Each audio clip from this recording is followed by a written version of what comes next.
عن حذيفة رضي الله عنه قال قال رسول الله صلى الله عليه وسلم إن الشيطان يستحل الطعام ألا يذكر اسم الله عليه।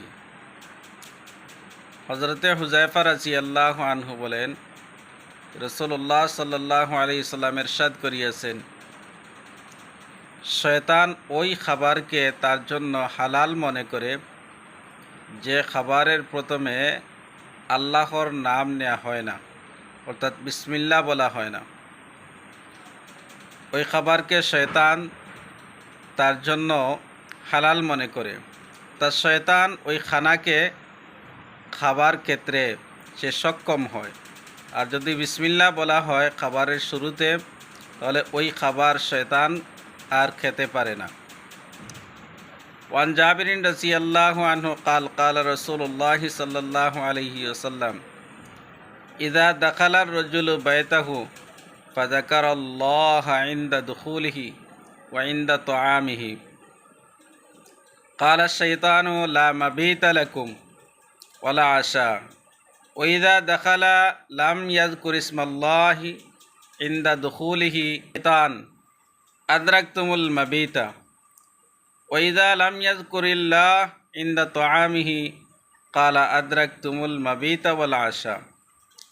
হযরতে জাবির রাদিয়াল্লাহু তাআলা আনহু বলেন যে রাসূলুল্লাহ সাল্লাল্লাহু আলাইহি ওয়াসাল্লাম ইরশাদ করিয়েছেন, তোমাদের মধ্যে থেকে কেউ যখন ঘরের মধ্যে ঢুকেন, তখন যদি আল্লাহ তাআলার নাম নিয়ে ঢুকেন এবং খাবারের সময় যদি আল্লাহ তাআলার নাম নিয়ে ভক্ষণ করেন, খাবার শুরু করেন, তখন শয়তান তার অন্যান্য শয়তানদেরকে বলে যে তোমরা এই ঘরের মধ্যে থাকতেও পারবে না এবং খাবারও খেতে পারবে না।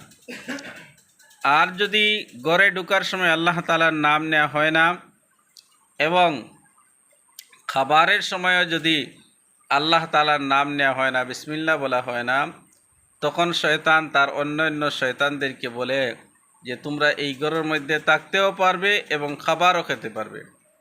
অর্থাৎ আল্লাহ তাআলার নাম নেওয়া যদি হয় তাহলে ঘরের মধ্যে শয়তান থাকে না, খাবারের মধ্যে শয়তান থাকে না।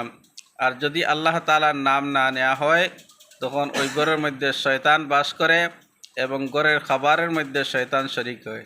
এই জন্য আমরা যারা মুসলমান আছি, মুসলমান ভাই বোন যারা আছেন, আপনারা খাবারের সময় আল্লাহ তাআলার নাম নেবেন এবং ঘরে ঢোকার সময় আল্লাহ তাআলার নাম নেবেন। তখন ওই ঘরের মধ্যে শয়তান থাকবে না, ঘরের মধ্যে আল্লাহ তাআলার খয়ের বরকত নিহিত হবে এবং আল্লাহ